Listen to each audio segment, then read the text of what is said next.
Hello and welcome back to the Little Drops of Wonderful channel. This is where I talk about all things knitting and crochet and making and creating and all of that lovely stuff. And this is my project Christmas jumper update. It is the 4th of this year and the final for 2023 and I will explain there will be more going into 2024. You can find me on Ravelry and Instagram as Starry Eyes Ali, and I also make daily vlogs and booky vlogs and vlogs about making and daily life over on my other channel, which is This Little Wonderful Life, which is linked underneath. And that's all the places you can find me. So yes, I'm wearing a very thin and Christmassy blouse. I like that word. Blouse. It's really thin and I can't normally wear it, and I don't normally wear sort of shirts and blouses, but it's festive and I'm quite hot, so I had to change out of the jumper I was wearing because whilst I was making my lunch I decided I wanted to learn how to do the Charleston. So I have been practicing Charleston steps in the kitchen to Sleigh Ride by Runaway June, and I would recommend it if you suddenly decide on a random Tuesday lunchtime that you wish to learn the Charleston, putting on Sleigh Ride by Runaway June, and I will link the video that I was using to learn the steps. I haven't learnt the swivel yet. This is so nothing to do with what I'm talking about. I've just quickly finished. I haven't learnt the swivel yet. I'm just learning the steps. I have no rhythm. Anyway, because of that, I'm really, really hot. And full disclosure, there is no tea in here. I just wanted it to have a nice festive start, and I've just today got out my beautiful festive Christmas mug, and it has 'twas the night before Christmas written on the inside. It is from Victoria Eggs on Etsy. I don't know if they're anywhere else, and I absolutely love this mug, but I'm too hot to drink tea, so I've actually got, just out of shot here, the much less aesthetic can of Diet Coke. So so I've done 3 updates before now. I did one in February where I kind of introduced the whole idea and shared a load of pattern ideas and everything. I'll link all of them underneath. And then I did another update in May to sort of cover my progress up to the end of April. And then again at the end of July to cover my progress May to July. So I guess this is kind of like the August to October update, or more like a tale of woe and failure, but also of hope and learning. I will show you. So it's late November, the Christmas mug is out, Vlogmas is around the corner, we are 10 days away from Vlogmas, the yarn advents are primed, and I am without a finished Christmas jumper. So here is where I am up to. It's just no. This is part of the right. Okay, stop getting distracted and explain. This is where I'm up to now. The last time I spoke to you at the end of July, I was up to pretty much this exact same point. However, it may look like I've made no progress, but I have actually made a lot of progress because I had to start again from scratch, because I had ordered yarn when I was working out what yarn I wanted to use. So I was doing swatches and so on. Looks lovely, doesn't it? Not sure that my colour work is the best. My original attempt was better, I feel. Anyway, I ordered some yarn, and the yarn that I fell in love with and decided was perfect for the project is, where is the yarn label? It is Vovo Rosa Pomar. It's a Portuguese yarn. That's the label there. And I had managed to get it from a UK supplier. I loved it and they didn't have any more. So I ordered it direct from the people that make it. Sourced milled and dyed in Portugal from I can never read. Oh, Rosa Permavovo. No, that's not the name of the place, is it? Rosa Retros. Oh, I can't read it, so I'll put it on the screen where it's from. But I know a lot of you had heard of it. It's quite a well-known Portuguese dyer and business, and I loved it. So I ordered all the yarn I needed for the project, and this was my first attempt. So I'd done all of this in the original yarn that I'd ordered. Completely forgot to check things like dye lots, and when the rest of the yarn arrived, I realised that the dye lot was completely different. This is has a lot more yellow in it, so sort of going towards a more orangey red, and this I would say is a lot more darker burgundy red. Look at the difference in the colour work. Look, so this is the current one, and this is the original one, and the colour work just, oh, that's next door's cat coming in. The colour work just pops and just looks a lot nicer. There were so many builders opposite, and they're all outside, and yeah, they keep looking up. They'll just have to deal with it. Have they never seen someone sitting on their sofa holding up colour work knitting and comparing the tiny variations in colour before? Yeah, so I just think that this contrast is so much nicer than this contrast. Or maybe did something happen to my colour work skills between this one and this? I don't think it is. I think it's literally the contrast. So because of that, I think I then started second guessing everything. I started thinking, oh, is it going to be all right? Is it going to be nice? If I'd never seen this, I might not have never worried about it, but I just think that looks so lovely. Such a lovely dark colour, and this just doesn't do it for me in the same way. I mean, it is a nice Christmassy colour, and I am going to make it. I'm going to keep going. But yeah, so that kind of made me second guess all of my choices. Do you know what? I think the grey is a different colour as well. That can't be right, can it?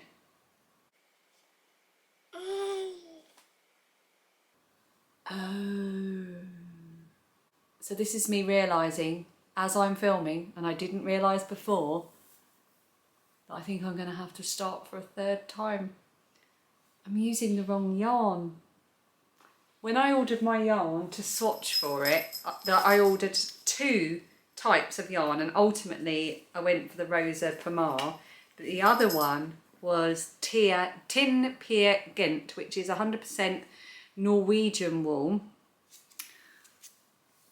This one, I think it's by Sandnes Garn. Yeah, Sandnes Garn. And that must have been in my bag, and instead of using the grey Rosa Pomar one, which is this one, I've used the Sandnes Garn, which is this one, which is not as plump, and it's a completely different grey. This project was doomed, wasn't it? Doomed. I'm going to have to start again.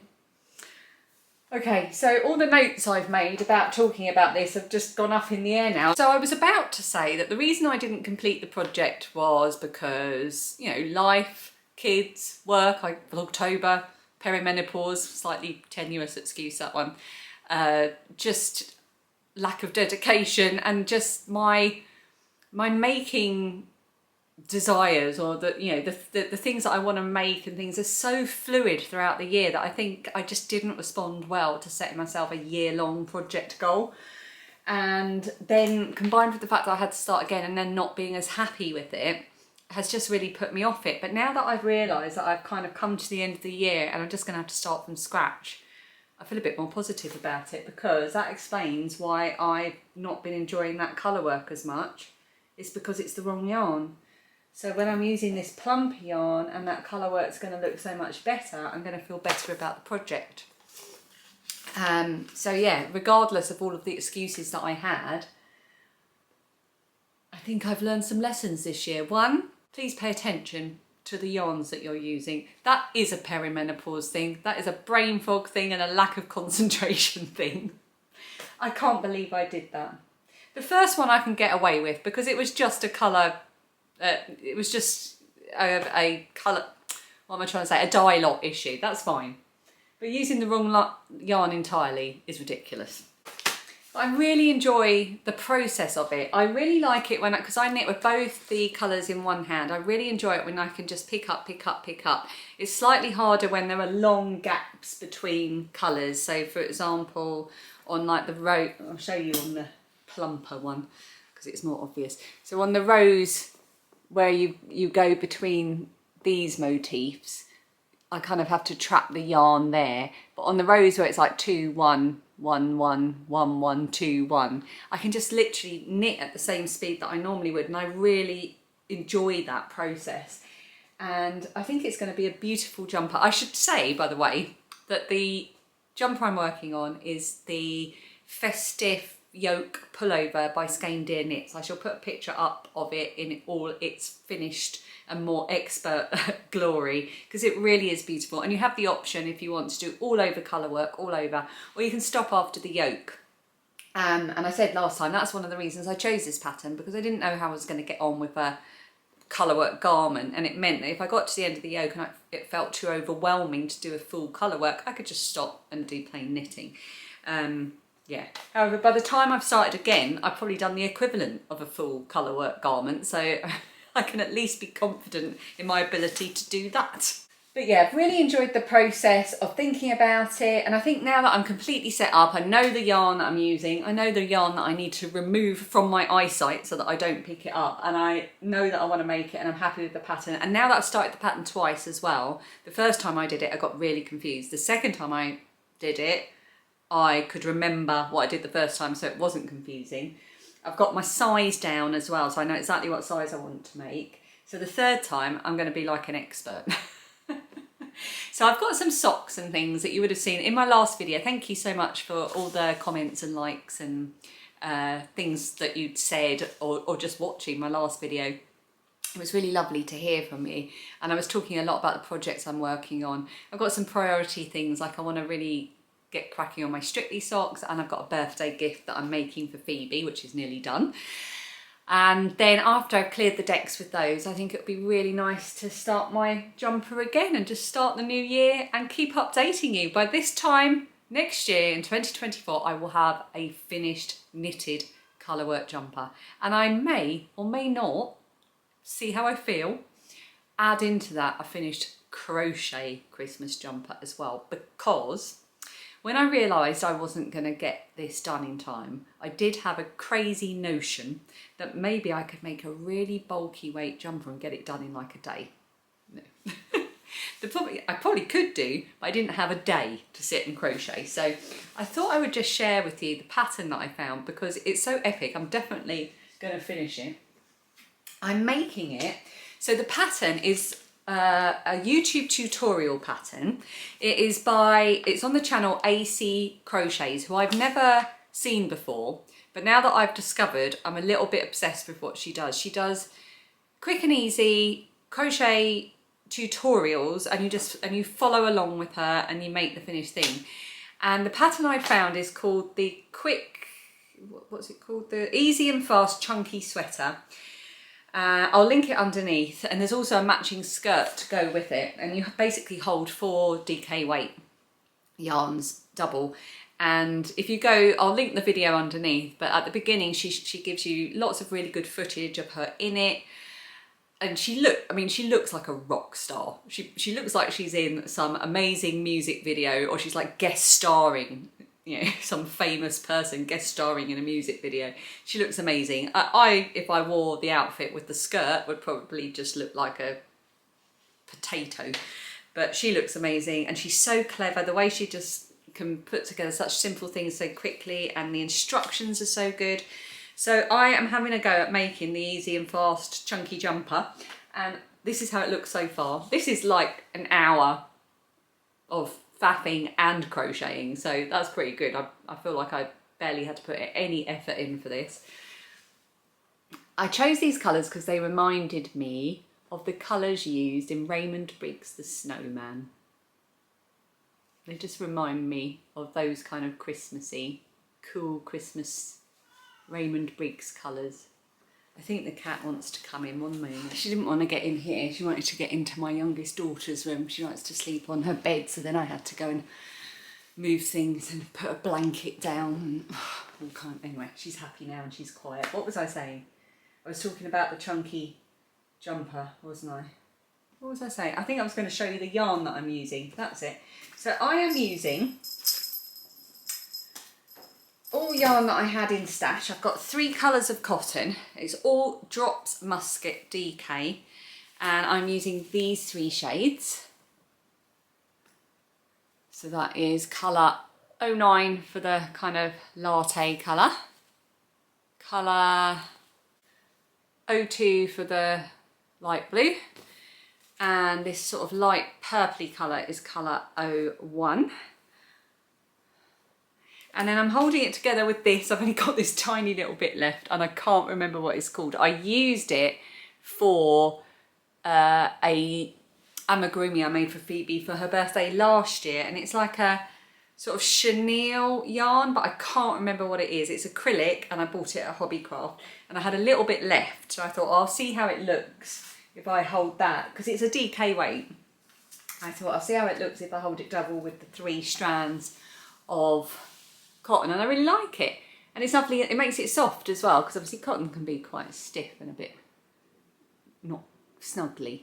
So it makes it kind of soft and nice. Although I'm still a bit worried it might be a bit stiff, but this is going to be an at-home lounging about jumper. So I'm going to go and get another ball of that from Hobbycraft. Might pop down there later. And I'm going to have a go at that. So I wanted to share that. And then there was another crochet pattern that I saw, and it's on the Hobby website. It's free, and it's called the Christmas Lights sweater by Manatee Squares.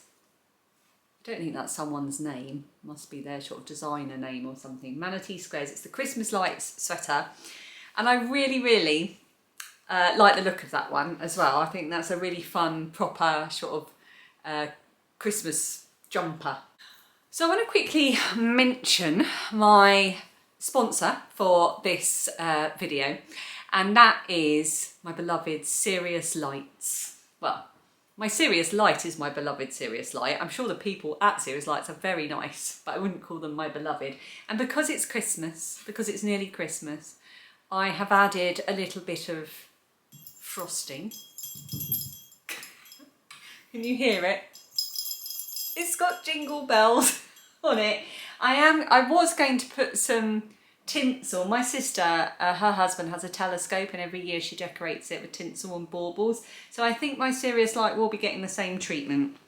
But we don't have the tinsel down yet. We are a Christmas free zone until after Phoebe's 13th birthday on the last day of November. But I did feel a little jingle bells, seeing as we're talking about Christmas jumpers and it's the end of November, would not go amiss. My sister, her husband has a telescope in their living room, and she decorates it with tinsel and baubles every year. So I feel that my Serious Light will get that same treatment.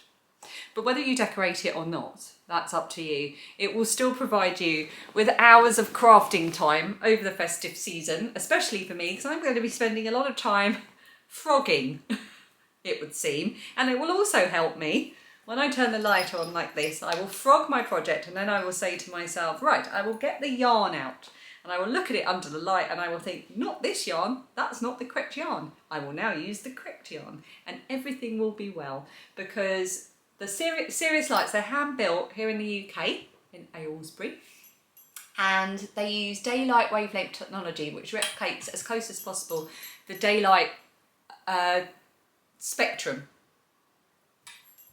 I just did that from memory. I think I got it right. So it's a really lovely natural light. It's daylight now, and I know you can see the light on my hand here, but you can see that all around me the light kind of stays the same. There's none of that sort of yellowing of the light, and it also means that my eyes don't get tired working under it. And I use this every single night, every evening. And I use it in the daytime as well, because it's so dull in the daytime, and I often drag it through to the kitchen when I'm doing emails, and Dan does the same when he's working from home. And because I work on the sofa, we might be watching Strictly. At the moment, Phoebe wants to watch I'm a Celebrity, Get Me Out of Here. And for many, many, many reasons, I cannot stand that show, especially this year. But if I'm concentrating on my knitting so I don't have to look at the television, it won't disturb anyone else because it's really concentrated down. I have it on the lowest setting for the beam, but you can make it a lot wider if you want to, but I prefer it on the lowest. And you can also make it super bright. Oh, hope that doesn't make my shirt see-through when I did that. But I find the lowest light is just perfect, unless I'm working with a really dark yarn like black or navy blue, but I don't often do that, although I have, and it really helped. Yeah, so that's my Serious Light. I absolutely love it. I wouldn't be without it, and I am really, really fussy. I'm easily disappointed. I'm easily pleased, but I'm easily disappointed, and I am so pleased with this light. And I know a lot of you have said that you've either had one for years or you've taken advantage of my offer, which I will tell you about, and that you absolutely love yours as well. You get them in different colours. I went for all black with a lightweight base, but you can get a heavyweight base. You can get them in white, you can get a combination of white and gold. And yeah, so I've got an offer for you for Serious Lights, which all the details will be underneath in the description box and in a pinned comment. It is a full £100 off the cost of a light and free shipping, and that is internationally as well. It comes so beautifully packaged, and you know, all the little bits, and it tells you what to do, and there's all the instructions and the story of the company. It's just lovely. You really feel like you're getting a really good quality product from a really lovely company when you receive one. So thank you so much, Serious Lights, for sponsoring this video, and for my lovely light, which in a couple of weeks is going to be looking seriously festive. Okay, let's move on and end my rambling to say thank you so much for encouraging me throughout the year with my failed Christmas jumper. We're not going to call it a fail, we're going to call it a learning experience. That's what we're going to call it. For encouraging me on my learning experience, and may we move forward into 2024 with renewed energy and vigour for getting the Christmas jumper finished, maybe even 2, because why not, you know, just put in an extra challenge and bit of pressure for myself. It would be lovely to hear from you in the comments about your project failures or your super long-term projects that you're still sort of, you know, pressing on with after 5 years or something, or your project successes or anything like that, or, you know, getting halfway through a project and realising you're using the wrong yarn. So please feel free to share all of those stories in the comments, or leave me a lovely festive emoji for the time of year. I'll see you all in a week or 2 for the next full-on podcast, my November wrap-up and the last podcast of 2023. And thank you for joining me. Until next time, happy knitting, happy crocheting, and I'll see you again very soon. Bye.